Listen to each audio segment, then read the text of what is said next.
In the United States of America, you don't have to apologize for being white anymore.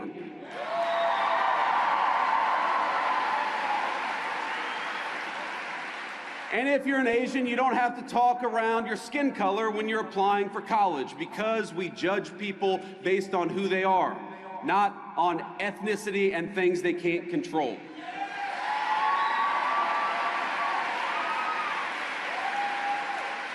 We don't persecute you for being male, for being straight, for being gay, for being anything. The only thing that we demand is that you be a great American patriot, and if you're that, you're very much on our team.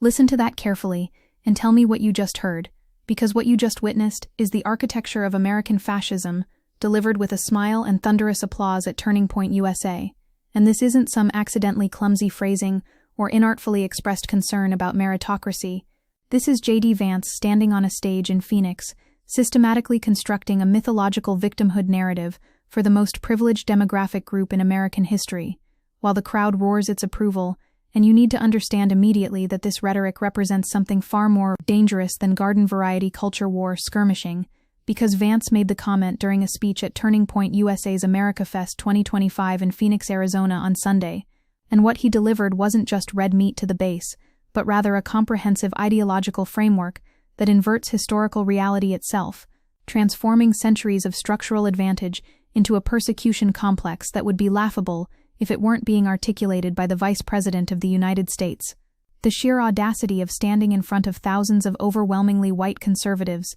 and declaring that until Donald Trump's glorious return to power, Americans were somehow forced to grovel and apologize for their whiteness is a masterclass in reactionary myth-making, and you need to grasp the sophisticated manipulation at work here, because Vance isn't simply appealing to racial resentment. He's constructing an entire alternative historical narrative where diversity initiatives represent a systematic campaign of oppression rather than modest attempts to remedy centuries of actual documented discrimination. The Biden administration forced illegal and immoral discrimination programs, going by the name Diversity, Equity, and Inclusion, DEI, into virtually all aspects of the federal government, and this stemmed from Executive Order 13985, issued on Biden's first day in office, according to the Trump administration's framing, which tells you everything about how they've weaponized language to turn equity programs into existential threats. And this isn't accidental phrasing, but calculated political warfare designed to mobilize white grievance as the animating force of contemporary conservatism. Now watch the rhetorical sleight of hand, because Vance pivots immediately to Asian Americans and college admissions, which is the conservative movement's favorite shield against accusations of white supremacy, weaponizing Asian American students as proxies in their assault on affirmative action, while simultaneously maintaining immigration policies and engaging in yellow peril rhetoric that demonstrates their concern for Asian Americans extends exactly as far as their utility in dismantling programs that benefit Black and Latino communities. The cynicism is breathtaking, and while the Supreme Court's 2023 decision ends the ability of colleges and universities to consider race as one of many factors in deciding which qualified applicants is to be admitted, which created the legal architecture that Vance now celebrates as liberation, rather than recognizing it as the systematic closure of pathways to opportunity for historically marginalized communities.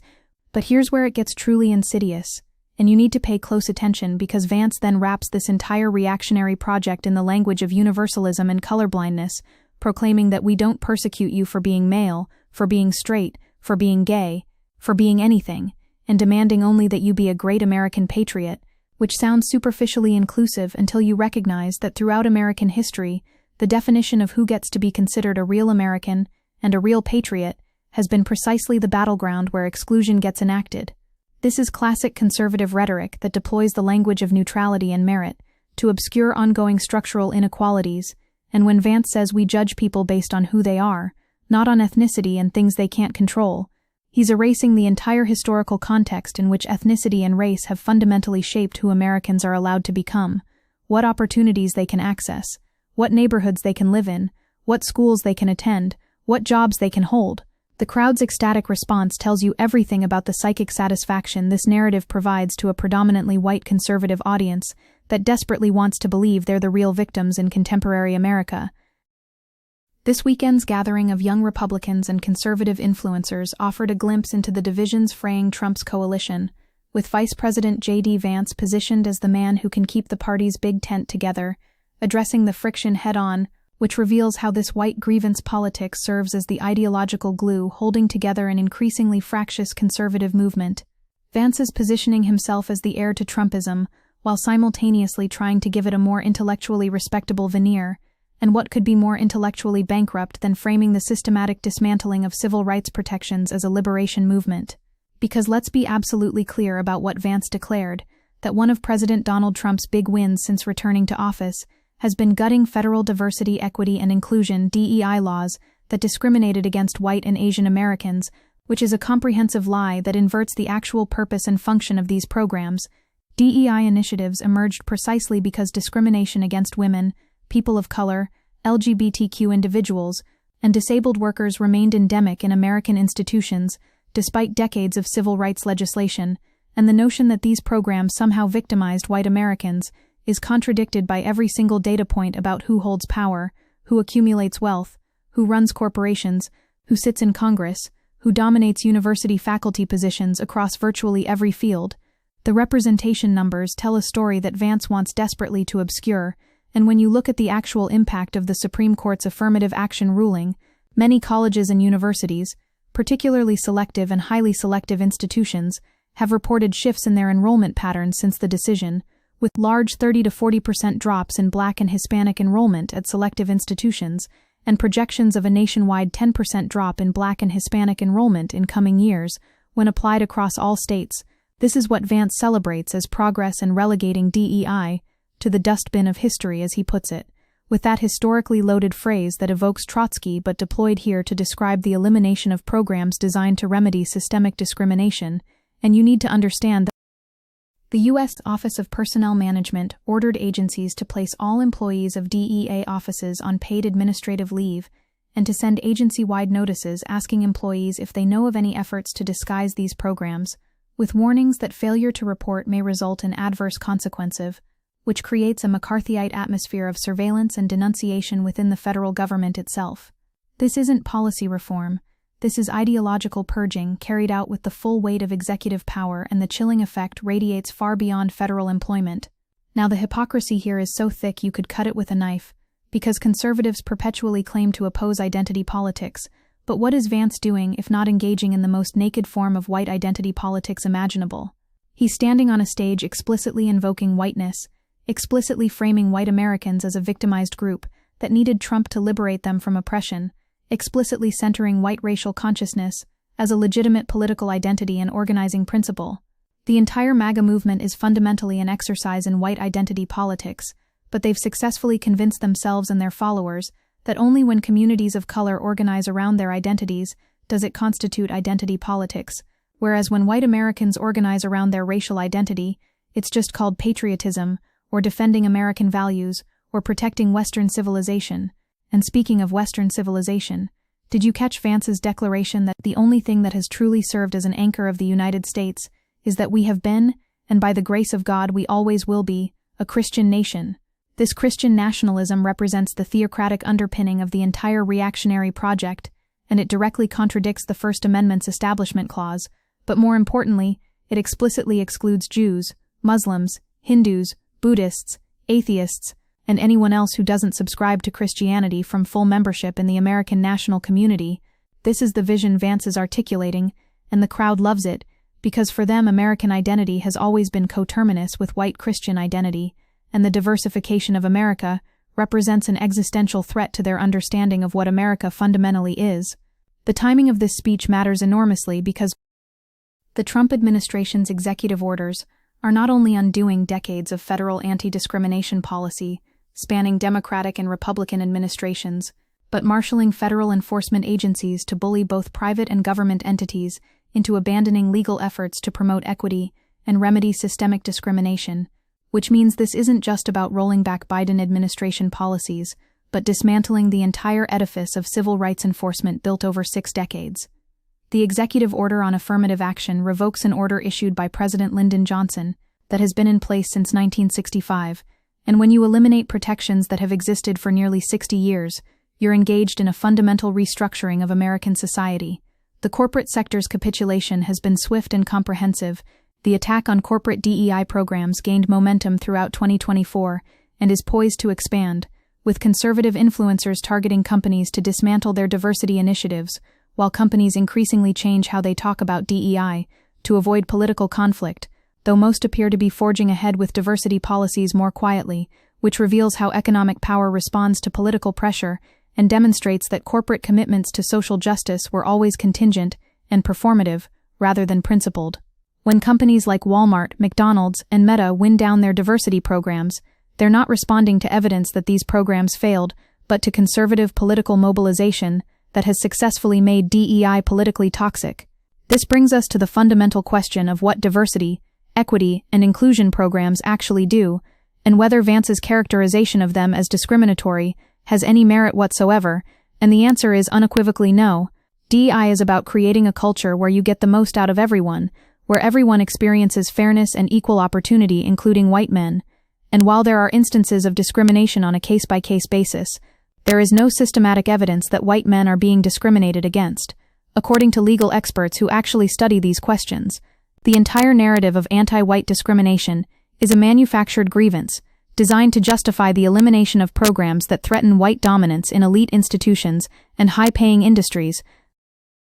What's particularly galling is Vance's claim that we don't treat anybody different because of their race or their sex, when the material reality of American society demonstrates precisely the opposite. Wealth disparities, incarceration rates, maternal mortality, environmental exposures, educational outcomes, employment discrimination, housing segregation, every single metric you can examine reveals that race and gender profoundly shape American life chances, and pretending that we've achieved some post-racial colorblind meritocracy is either willful blindness or deliberate deception. The Supreme Court's decision ending race-based admissions policies leaves in place other forms of affirmative action like legacy preferences and early admissions that disproportionately benefit white students, which exposes the hypocrisy at the heart of the anti-affirmative action movement, because they're perfectly comfortable with affirmative action for the children of wealth and privilege, but outraged by modest attempts to remedy historical exclusion. And let's talk about Vance himself for a moment, because his personal trajectory from hillbilly elegy memoirist to never Trumper to MAGA true believer to vice president tells you everything about the malleability of ambition and the emptiness of conservative principle. Vance's memoir was a well-timed account of white working-class grievance, as Trump ran on an appeal to the same group, but while his patron Peter Thiel came out as a Trump supporter, Vance didn't immediately follow, tweeting "My God, what an idiot" about Trump in October 2016, which demonstrates that his current MAGA posturing represents pure opportunism rather than authentic conviction. He's a creation of Silicon Valley billionaire money and Ivy League credentials, performing working-class authenticity and populist rage for audiences that desperately want to believe someone like them can rise to power. The particularly cynical element is how Pespalic rhetoric has stoked racial backlash and served as a pretext for policies that disproportionately harm immigrants and minorities, with commentators tying his language on immigration and birth rates to patterns rooted in white supremacist ideas like replacement discourse. Which means Vance isn't just passively reflecting the racism of his base, but actively cultivating and amplifying it through sophisticated deployment of great replacement conspiracy theories and blood and soil nationalism. And the fact that he's married to an Indian American woman doesn't inoculate him against charges of racism, but rather demonstrates how personal relationships can coexist with political positions that harm communities of color, much like slave owners who fathered children with enslaved women weren't thereby absolved of upholding white supremacy. The Turning Point USA venue for this speech is itself significant, because that organization represents the institutionalization of far-right youth organizing and the pipeline that funnels young conservatives into increasingly radical positions. The 4-day Phoenix Summit, the first since a gunman killed Turning Point's founder Charlie Kirk, exposed the challenge ahead for Vance as speakers badmouthed one another and clashed over conspiracy theories and who belongs in the GOP in America, revealing the fractiousness and ideological incoherence at the heart of the conservative movement. But white grievance politics provides the unifying thread that holds this coalition together, even as it fragments over every other issue from Ukraine to Israel to trade policy. The question facing progressives and anyone committed to multiracial democracy is how to combat this narrative, because Vance is offering his audience something psychologically satisfying and politically powerful, which is absolution from historical guilt combined with permission to organize around racial resentment, while claiming the moral high ground of colorblindness and merit. Fighting this requires more than fact-checking and policy papers, because we're dealing with a comprehensive mythology that tells white conservatives they're the real victims, and that any attempt to remedy historical injustice represents reverse discrimination. We need counter-narratives that acknowledge the real economic anxieties and cultural dislocations that make these appeals resonant, while refusing to accept the racialized framing that blames diversity, rather than capitalism and oligarchy for working-class immiseration. The stakes here could not be higher because Trump's executive orders direct federal agencies to contractually obligate contractors and grantees to certify they don't operate DEI programs that violate federal anti-discrimination laws, while making clear Trump considers DEI illegal and immoral, and they challenge programs of publicly traded corporations, large nonprofits, and higher education institutions with the goal of chilling their equity programs, which means the tentacles of this crusade extend into every corner of American institutional life. This is a comprehensive assault on the infrastructure of civil rights enforcement, and the ideological justification for this assault is the lie that Vance articulated so clearly on that Phoenix stage. When he declares that in America, you don't have to apologize for being white anymore, he's not describing liberation, but demanding domination, and the applause that statement receives tells you everything about the movement he represents. These aren't people who want equality, they want the restoration of unchallenged supremacy, and they're willing to dismantle every protection and program that stands between them and that goal. The fact that Vance wraps this in the language of patriotism and Christian nationalism and colorblind meritocracy makes it more rather than less dangerous because it provides ideological cover for naked racial reaction. Progressive resistance must be uncompromising and sophisticated because we're fighting an opponent who has mastered the art of packaging white supremacy as victimhood and framing civil rights as oppression. Every institution that matters in the struggle for justice, from universities to corporation to federal agencies, is under coordinated assault, and the blueprint is clear from the executive orders to the judicial appointments to the mobilization of state attorneys general to target diversity programs. The Trump administration intends to enforce its illegal DEI ban via the False Claims Act, with all future federal contracts requiring organizations to certify they don't operate DEI programs that violate anti-discrimination laws, creating increased liability under an act that can require triple damages, which weaponizes federal contracting as a cudgel against equity. The historical parallels are unmistakable to anyone who studies how racial backlash operates in American politics, and we've seen this movie before after Reconstruction, when the promise of multiracial democracy was betrayed, and Black Americans were stripped of their citizenship rights through violence and legal chicanery, justified by claims that Reconstruction had gone too far and discriminated against white Southerners. We saw it again after the Civil Rights Movement when Nixon's Southern strategy and Reagan's welfare queen mythology mobilized white resentment to dismantle great society programs, and we're seeing it now in the reactionary response to the modest gains of the Obama years and the racial reckoning that followed George Floyd's murder. Each time the pattern is the same, where progress toward racial justice provokes backlash that frames equity as oppression and white people as victims. But here's what gives me hope, even as I recognize the danger, and it's that Vance's rhetoric and Trump's policies are so extreme that they're creating opportunities for coalition building and resistance that didn't exist before. When you attack DEI, you're not just attacking racial justice advocates, but threatening the interests of women who benefit from gender equity initiatives and LGBTQ workers who depend on inclusive workplace policies and disabled employees who need accommodation and religious minorities who require protection from discrimination. Nearly half of women, and 56% of Black respondents, say they wouldn't work for a company that doesn't take DEI seriously, with 49% of women holding this view compared to just 29% of men, which means the constituency for this work remains substantial even as corporate courage falters.